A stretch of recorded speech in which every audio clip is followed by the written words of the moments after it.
Yeah, it was State Social House on Sunset, and it was me and my old roommate, and we go in there, and keep in mind this isn't even like LGBT West Hollywood. This is Sunset Strip West Hollywood. Community's a little less over there, but still, like, out comes this midget, kind of hornswoggle looking dude, Little person. Yeah, little person slaps my leg and is like, "Hey, you trying to make a movie with me?" And I was like, I'm good. I'm all right.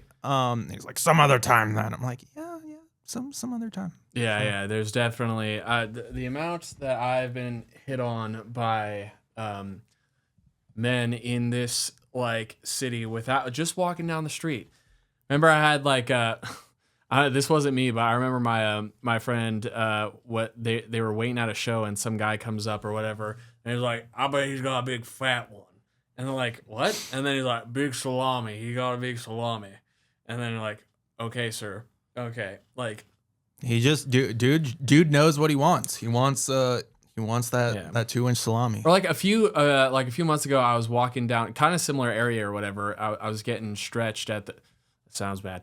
I was getting stretched at a stretching place where they stretch your. He's talking about a brothel. I'm talking about a fitness center for well-being. Okay. But I finished like there, and then I was walking out, and then some dude in like a convertible like drives by and all that stuff, and he is just vulgar with the shit that he is saying and all that, talking about all these things he thinks he's gonna do. And I was like, "Nah, I'm good." And I don't know why I thought about saying it, but I was like, "Nah," like, because he's like, "Why not?" And then I was like, "I have a girlfriend." Like, if I didn't, I was just gonna like take him up on that, like, which I like was not. To each their own. But he was like, "So what? I have a wife." And then I was just like, "Oh my god, Damn, dude." So yeah, but that's what we live in Hollywood. Yeah, LA be like that. So I mean, also there was something else that I just learned recently that really bums me out. We can no longer call him Perk Angle. It hurts his feelings. I think that if I went through 6-7 years of just like, remember, he was on a ton of stuff too. What do you say, like 65 pills a day? Dude, I mean, if you see some 2006 moments of him just yelling and fucking moonsaulting off the stage, lifting that 250-pound abyss up in the air, just absolute the destruction. Moonsault off the cage and missing is insane. Dude, oh my god, yeah. It's one of those moments where it's like you can't believe an actual human being can do that, and also like we are filming this for the world to go ahead and cheer at and everything. It's one of those moments, but yeah, Kurt Angle, 2006 Kurt Angle was he was something else. But also like the thing about him that like, and I respect that. I won't call him that anymore. I think we as a community in like the wrestling memes and whatnot probably shouldn't say that anymore because he genuinely doesn't like it. But I will say there's a little bit of like over fragileness when it comes to some of the things that like. Do you remember when he was a meme when it was like the distressed face of Kurt Angle? Like he was just standing out front of a house or something like that, and it was a meme of like just stressed out memes that transcended like the wrestling community. It was like literally anything. Like I can't think of a good example right now, but like just type in like Kurt Angle distressed meme and you'll see it front and center, like just right.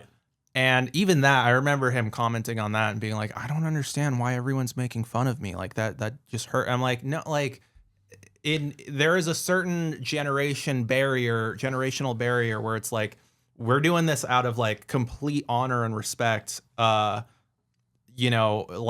this is, you are that legend, you are that GOAT. But yeah, he doesn't. I definitely think that he sees that it's like probably out of love, but imagine like how fans in his case, how they show admiration is by chanting "you suck." Like it's just kind of one of those things where Yeah, it's our generation, but then also imagine just getting stuck with, all right, that's your thing. That's how people show like appreciation. But I mean, John Cena goes through it. Here's the thing, Kurt Angle, it's hard if you made a Mount Rushmore just solely based off of like in-ring ability. It's tough because he's also so great on the mic. It's hard to make a case where he's not on a Mount Rushmore from just how good he is across the board at everything. Yeah. He is the perfect wrestler. He's also like, just even from like a kayfabe, like who's better in the ring, just who's beaten everyone thing. Like he's literally made everyone tap out. He's made Cena tap out. He's made The Undertaker tap out. He's made Hogan tap. He's made Brock Lesnar tap. Like everyone that is like this unstoppable force, Kurt Angle has literally made tap out like a little bitch. Yeah. And like he's hilarious. His promos are like some of the funniest moments of the 2000s. He likes rolling around with little boys. Whoa. or like, you know what? The one promo when he's with Davari. Oh my God. Like, yes. I'm not a fan. Like there's just, he just got like went so over the top. I mean, I love Kurt Angle. But yeah, at the same time, you know what? Look, if he doesn't want to be called something, I get it. You know, we all have feelings. I mean, literally when it comes to like I was a little butthurt about, you know, the James Ellsworth comments, you know, getting thrown my way of how shrimpy I am. So now this is my sponsor this week. You know, trying to bulk up a little bit. Arrowhead didn't want to go ahead and do it. So Liquid Death week 3. Come on. Yeah. Let's get in here. Yeah, but I mean, it's not cringe, but imagine our scenario would be probably like, imagine people calling you like something based off of like your most cringe era. I remember when I was like 17, that was when I put out my first album, and it is horrible. It is so bad. And we literally painted our face. We thought like, you know, we were going to be like ICP. And dude, that you're gonna have to pull up some photos for the community there. Yeah. You gotta dig deep in there. But yeah. I mean, hey, like that, I don't know if it was that era that got you some shows, but I know that like you had to grind through that and, you know, eventually get to. I mean, you put out more and more music. You didn't stop, and you got to play some shows with some fucking people. Like even for fucking wrestling community, like you opened for.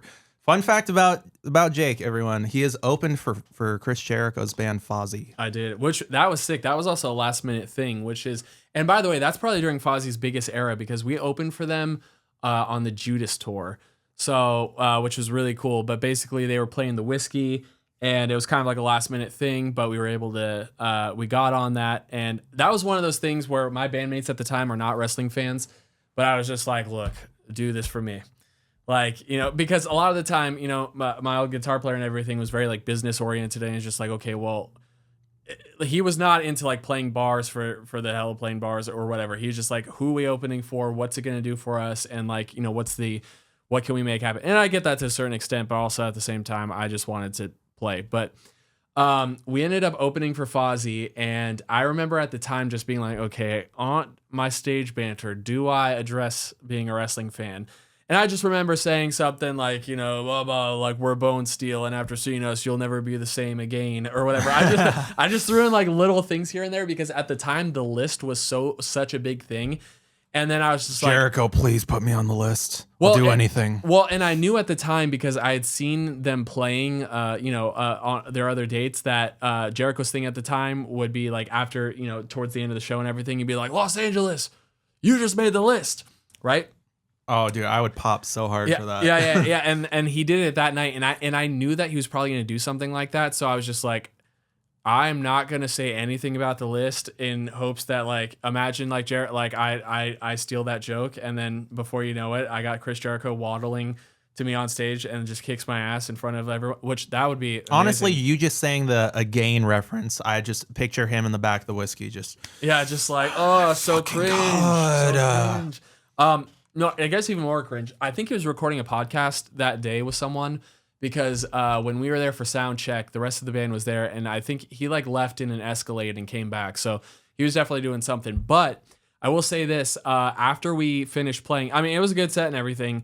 When we finished playing, or I don't know if we were good, but you know, like I enjoyed it.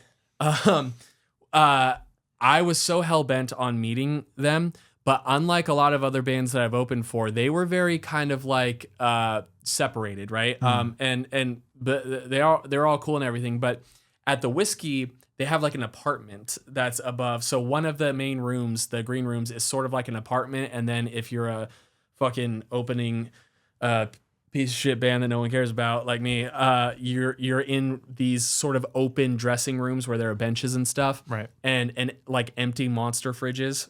So there's nothing to drink in there. But if you want to bring something and like cool some water down, it's there. But I remember just being like, oh, like I have to meet Jericho. I have to meet Jericho, and he did not like I could not get him out of that like out of the green room. And then some kids like had like got to come backstage and everything to meet Jericho and everything, and they were waiting, and they stuck them in our like dressing area.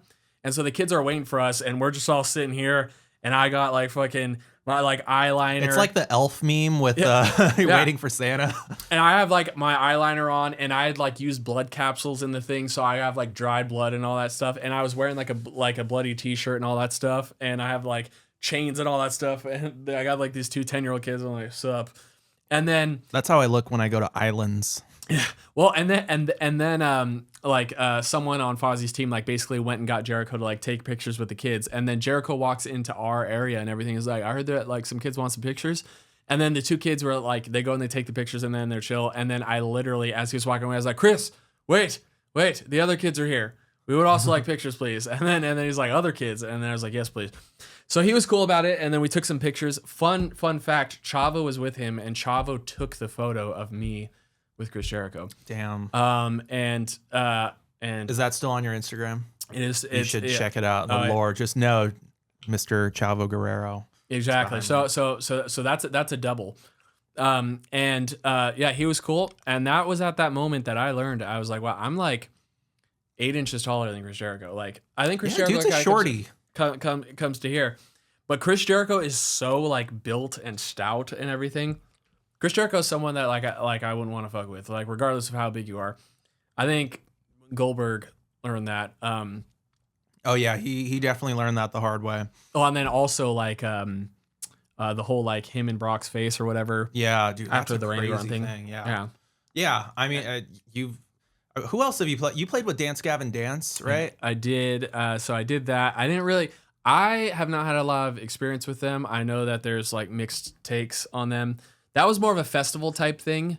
But yeah. So was that Johnny Craig era? Was that? Do you remember? This would have been summer 2016. Okay, Tillian. Oh damn. Okay, nice. Yeah. Well, I mean, he's not in the band anymore. Pretty much every Dance Gavin Dance singer is except for the one that they have right now is. Or wait. No, sorry. This might have been 15. That I think it was still Tillian. Okay. I think he just joined. Okay.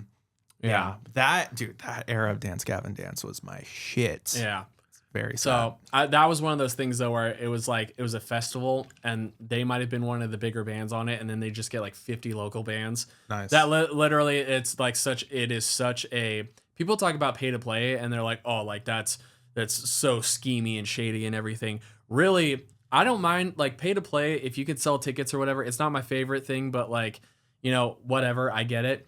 But those things where they get one kind of like, they get one notable band and then they're just like, we're going to call this a festival and have 50 like bands for, like locally play it and like get them to sell tickets.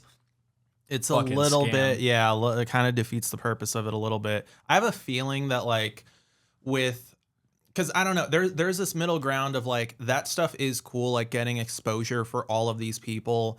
But also there is the argument of the people that, are showing up for, I mean, cause what was that announced with them plus all these people, or was it just like openers TBD or something it was literally like everyone was on the flyer and everything. So like it was basically like them, maybe Upon a Burning Body was playing too. It was like an interesting festival. So it was like, the color blood something as blood, Blood Runs Black, something like that. There's a few of them like on a lineup, and then I could be getting shows mixed up, by the way. And then there's probably like 50 openers, and we're one of it. Probably more, honestly, probably more like 75. I don't know, but it was like, I remember that show was so bad. that we played that afterwards, I'm pretty sure like my entire band wanted to quit. And this is you have to talk about like earning your stripes. And I haven't played live in quite a few years. It's probably like my biggest like, fuck, like I need to get back on doing that right now. Dude, I am so fucking excited to suck live. Yeah, you should all come whenever I do. It's gonna be great. It's a use come and suck in like in the same. You sense. should suck and come live with me. No, but I remember that show was so bad that as we were playing, like when we started, which by the way, I did a cover of Twist by Korn, which is just like, you think about that, you're not in the right hand of it. Before the meme. Before the meme, yes. Yeah. And so, but imagine that like you have a little bit of a crowd of people. I'm not going to say much, probably like 15 people are just kind of waiting to see what you do. Cause I wear like a skeleton mask for the first song. So a lot of people are just like, okay, what's this about? And then as you play, you start seeing more and more people walk away. And it is the most defeating feeling in the world is just watching people like they're interested, but the more you do your thing, the less they fuck with you. And then I remember at the end, there was this one girl who was probably like, I don't know, 15, 16, whatever. And like, she was all decked out, like in like the chains and all that stuff. And I just remember her just like, you know, like she was there for you. Yeah. And literally, I thought it was out of pity or whatever. So I remember at the end, because she was the only one left, I remember jumping off stage. And then I was like, thank you so much for like hanging out or whatever. And I gave her like some stickers and a CD or whatever. And I was like, at least somebody. At least someone in this world. And then I probably realized too, because at the time, I remember she was just like, she kind of walked away with the CD. I'm like, I probably just like inconvenienced her entire day. Because now she like, I don't remember her having a purse or anything like that. So it's like, you're just gonna walk around with this local band CD all day. If she's out there and she chucked that CD, I would not blame her. Yeah. Because There's a lot of other bands she had to go see that day. I'm sure she went into at least one Circle Pit. Yeah, exactly. So how many times do you do that where you buy something like inconvenient at when we went to NXT recently, a friend bought a Trick Williams signed autograph. Oh yeah. And then he was just kind of stuck holding it the rest of the night. He was holding it the rest of the night, and then since he had to fly back with it, we were like, all right. He was like, I want to stop at CVS and go, you know, get was it a frame or something? But he couldn't find one, so went to go get like an envelope for it or something so that it doesn't wrinkle. But then like he got the envelope and it didn't fit properly, so he ended up getting another one to like make it mesh. Dude, one of my friends, the best one is we all went to Disneyland, and you know they sell those crazy like popcorn buckets. Like some of them are pretty. You're a Star Wars fan. What's the big ball? The Death Star. Yeah. Okay. Oh. There was like a giant like Death Star like popcorn bucket or whatever that had like a lanyard that you put over. And I kid you not, the thing was about the size of my chest. Like it was it was like the size of a basketball. This isn't something that he bought in the park and then had to carry. He brought that crap with him into the park. And then the whole entire day, he's like walking around with. Now, is there a version of the Death Star that has like wings on the side or anything? Or like. No, but like there's X-Wings, there's TIE Fighter. You could be thinking of a TIE Fighter because the center is a ball, but then, you know, it has wings on the side. Okay, maybe it was that. Maybe it was that, like a TIE Fighter or something like that. Sorry, Star Wars nerds. I don't know. You brought great disappointment to everyone. Well, you know what? Fan. I think here's a funny thing. I've worked many Star Wars premieres, and I could care less. I've been around it so much. I'm not a Star Wars hater. Like I'll watch the movies and everything, but it's not something that I'm much more of a fan, like old world fantasy type thing. So you're like, okay, he kissed his sister, whatever. Yeah, I'm like, it's hot, but like at the same time, what in the incest? Oh no, it's just like you can see that online anytime. Yeah. Or whatever. But like with a nice little drum intro, just. Yeah. What was the? What was the Sorry, now you got me thinking about like Pornhub. No, I'm thinking of like the Family Guy like Star Wars parody. Blue Harvest. There you go, yeah, Blue Harvest. Yeah. All right, yeah, I enjoyed that. Yeah, that's a good one. See, I like some Star Wars stuff. Seth MacFarlane though, he loves his Star Wars. So he did the whole trilogy. He did Blue Harvest, A New Hope. The second one was like it was literally called something Dark Side. Yeah. And then I think It's a Trap was I like the Star Wars. I enjoyed me some the Star Wars. Yeah, I enjoy me some of the Star Wars. But I worked at Disney for a long time, and I remember we did a what are they, marathon of all of the Star Wars. Dude, I was gonna go to back that. To back. I was gonna go to that. Yeah, but imagine working, and they started it at like midnight or something like that, and I just remember by like 4 a.m. just being like, oh, this is rough. And then Ewan McGregor shows up at 4 a.m. as a special guest or whatever. Because no one was going to show up. Like, people were just like, I'm not going to show up and watch the prequels or whatever. And then that's when all the best guests, like, you know, showed up or whatever. So, you know, you missed out. But how do we even get on Star Wars? Oh, the popcorn bucket. Yeah. So imagine it's just like you bring that just to carry it around all day long. And my least favorite thing when going anywhere is to be carrying a bunch of crap. See, here's the thing. As much as I want to agree with that, I've literally done that with my lightsabers that I got at the park at Disneyland. Oh, yeah. You also you'll carry the belts to like the shows and everything. Yeah. It does become a little bit of an inconvenience, but you got to wave that giant dick flag around somehow, just to assert your dominance in whatever scenario you're in. You know? No, I will go somewhere knowing that it's like warm during the day, but then it's gonna be super cold. Like going to When We Were Young or something, or a festival like in Vegas, knowing that right now it's 80 degrees, but it's gonna be like 60 or like 50 something by the time like the headliner goes on. I will not bring a jacket. Because I don't want to carry it around my waist or whatever. I will literally just show up and then I'll buy a jacket. Especially like being in like an ocean of people, like they will warm you up without even doing anything. Like you'll be nice and toasty under, this guy's man boobs in front of you, jump into Chiodos or whatever, you'll be fine. No, but carrying stuff is not like my big things that I don't fuck with are carrying things around and then the idea of getting dropped into a vat of super glue. I don't fuck with either of those things. I don't blame you, but I think that God, sorry, I'm just thinking about man boobs and Chiodos for a second, but it's a good combination. It is a great combination. Yeah, When We Were Young can't come sooner now. Honestly, Warped Tour too. I know you've never been to fucking Warped Tour before. Dude, I mean, the lineup drops really soon. I think it's like in the next few days. I don't know if it's. I think I saw an Ask Me Anything with Kevin Lyman saying like it's gonna be in batches like back in the old days, but I just hope it's not. I just hope it's not all these nostalgia bands. I think there's enough new people in the scene that need to be exposed that have never played, those type of festivals because they emerged after it went away. Like, I mean, like Drain, Hot Mulligan, Heart Attack Man, Stand Atlantic, Hot Milk, homies and Honey Revenge, shout out, fucking Scene Queen, Scout. Like I could name you like 50 bands that have never even like touched it.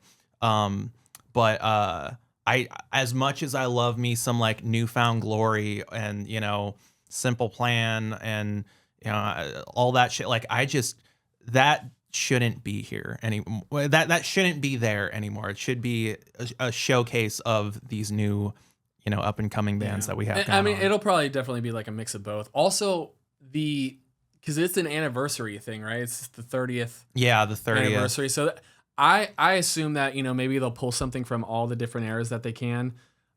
Here's a weird one, and maybe this is not exactly politically correct to talk about, but there's the pop punk like scene and everything is obviously very like they don't fuck with a lot of like let's bring up Falling in Reverse for a second, right? Ronnie got his start like rolling on that with Escape the Fate and everything, and I feel like if him or bands like that ended up on Warped Tour, it would cause like a big uproar. You know what, but very well may just be a matter of time before that happens, like days away from but getting at the that. same time is like, am I wrong in saying that like, well, those bands like they make a lot of sense being there because it's like, yes, that's where they cut their teeth, regardless on if they are popular or not with that crowd or whatever, or like if they're well liked or not in that crowd. It's like, doesn't it not make sense that like, okay, well, yeah, Escape the Fate was like that was a Warped Tour band. Yeah, 100%. Yeah, it could be a mix. I think there's like even in like the solo pop punk community that emerged after Warped Tour died the first time, like your Kenny Hooplas and your Jadens and your et cetera, Nothing Nowheres and all that stuff. Like I feel like there should just be there's enough subgenres of artists that I think need to get more showcased. And I feel like without some of these things coming back, I already kind of feel a little bit of some of that stuff kind of fizzling out. I feel like, putting a majority of your lineup that is already sold out, by the way, onto stuff like that could be really cool. I'm also speaking to the wall here, literally and metaphorically, because like that lineup is already set in stone regardless of what I say. Yeah, I mean, I think it's obvious. Maybe it's not that like we get a Day to Remember or something. Like they're using them in the promo and everything. Maybe not. Maybe that was just like to throw it off. So I would definitely like a mix of things. I'll say this, and it's also probably not like the most. And I feel this way about wrestling. I think that younger bands and everything should definitely get more opportunities than they do, especially in metal. Pop punk is a lot better about this than like metal. It took Bring Me the Horizon like almost 15, 20 years to get to like major festival headliner status. Like they need to work on their shit. But I feel like at the same time, we only get so many more opportunities to see these legacy bands. Same thing with wrestling. Sometimes they're like, oh man, like I wish like, that spot went to a younger wrestler. And it's like, yes, I absolutely get that. But it's like, we still have CM Punk while he's active. Mm-hmm. So get him in there. Same thing with some of these bands. Like Blink-182, I want to play as much as possible for as long as they can, because it's like, how much more of that do we get? Same thing with Green Day and all that. Yeah. But you have to find the mix, because you can't just have the old guard play, because then no one else will, be around afterwards. So you got to figure it out. And that's why I definitely think that there are those, like Sad Summers and stuff. There are those festivals that kind of, still placate to having younger stuff. But yeah, I think that like, I'm just kind of here and there recently seeing Bad Omens starting to get like headlining spots, which fuck yeah, awesome for them. I think they're like the next time they do a US tour headlining, they'll probably do like arenas, which is insane. And God, they're like so good at like their mix live is just insane. I know that we saw that like firsthand at Sick New World, but I just, when people are like, oh well, When We Were Young doesn't have enough like new bands on it, I'm like, that makes sense to me, because it's like it's a nostalgia based festival, but at the same time, like the mix could be better. Yeah, 100%. And unfortunately, like that's kind of where we're at, where it's just like, all right, a lot of bands that were huge back 20 years ago, like there was, the men to women ratio was crazy. It was non-existent. Yeah. And so like now when you're building a nostalgia festival and people are just like, why are there so many like old men on this? Or it's like, oh, that's kind of what it was. Yeah. Like it was a bunch of young dudes. That is what it was when we were young. Yeah. Yeah. I guess, I don't know. We'll see how it is. I'm sure that comes out in a few days. So we'll see how that ends up. And we'll probably talk about that in a week. And we'll probably complain about it too, and being like, what is up with all of these old men next week, or whenever we drop the next thing, when the time comes. Yeah. And let me just end on in more ways than one. Yes. Let me just end on this. When we say young bands, okay, I'm talking about young bands that have not had exposure regardless of age. You could be 25, you could be 32. We're just talking about like the band has not blown up on the major scene yet, because there's still room for everyone, regardless if you are past 30 or not. I'm just saying. And that's the bottom line. Because Bone Steel said so.